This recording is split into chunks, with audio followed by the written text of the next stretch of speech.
একবার মানা ক্যাম্পে ঠাকুর গিয়েছেন, ঠাকুর সত্যানন্দ প্রভু সুন্দর। প্রথমে পাঠিয়েছিলেন কাকে? প্রথমে নীলকান্ত গোস্বামীকে পাঠিয়েছিলেন। যাই হোক, এবার তিনি নিজেই গিয়েছেন।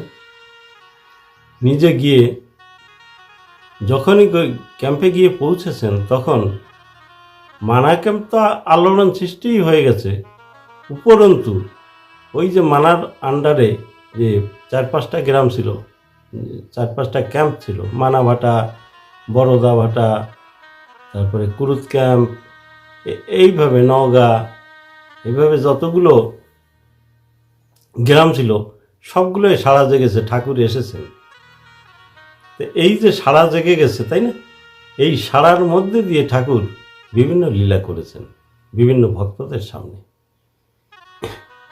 ঠাকুর একবার বললেন, এই দেখ, জলকেলি করতে হবে, আমি জলে ডুব দেব, তোরা আমারে খুঁজে বের করবি।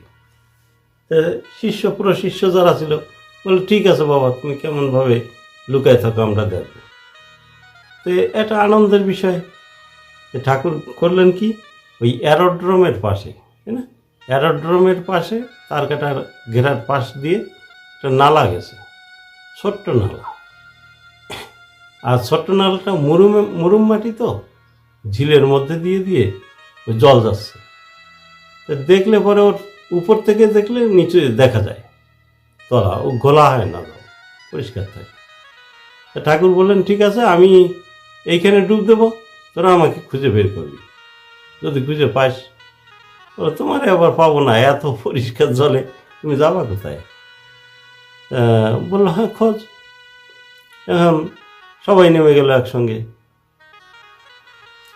খুঁজতে খুঁজতে কোনো জায়গায় খুঁজে পায় না। ব্যাপার কি রে, ঠাকুর এর বাইরে যাবে কোথায়? সবাই ঘিরে দাঁড়া।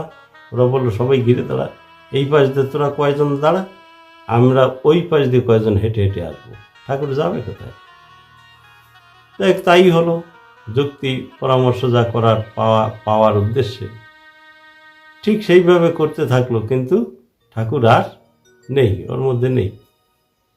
যখন নেই তখন বললো যে, চল, 2-2.5 ঘন্টা হয়ে গেল, পরিষ্কার দেখা যাচ্ছে জলের তলা, আর সে তার মধ্যে দিয়ে ঠাকুরকে আমরা দেখতে পেলাম না, এ কি ব্যাপার? চল উঠি উপরে। যেই উঠে গেছে সব ছেলেরা, সেই উনি ঠাকুর ভুস করে উঠলেন মাঝখান দিয়ে। কই, তোরা আমারে পাইছস? আমি কইছিলাম না তোরা আমারে পাবি না। তাই এই প্রাণের প্রভু, তাই না, এই যে প্রভু সুন্দর, যদি ধরা না দেন তাহলে কারো ধরার যোগ্যতা নেই। তাই যত বুঝি তারে তত যায় বেড়ে অন্তরে বোঝা বুঝি, এই বোঝার আর শেষ হয় না। তাই এই পরম প্রভুর চরণ পদ্মে সকলেই যেন মেতে থাকি, এইটাই আমার কথা, আপনাদের কাছে আমার কামনা। ভালো থাকুন, সুন্দর থাকুন, আনন্দে থাকুন। সমস্ত পরিবারের যে সকল সদস্যবৃন্দ রয়েছে সকলকে নিয়ে আমরা যেন আমাদের যাত্রা পথে, তাই না, ঠাকুরের চরণ তলে যেন পৌঁছতে পারি, এইটাই চেষ্টা করবেন। জয় বাবা শ্রী নীলকান্ত প্রেমানন্দে হরিধ্বনি বলব। জয় মা মাধুর্যময়ী দেবী প্রেমানন্দে হরিধ্বনি বলব। সাধু গুরু বৈষ্ণব প্রেমানন্দে হরিধ্বনি বলব। হরি বল, হরি বল, হরি বল।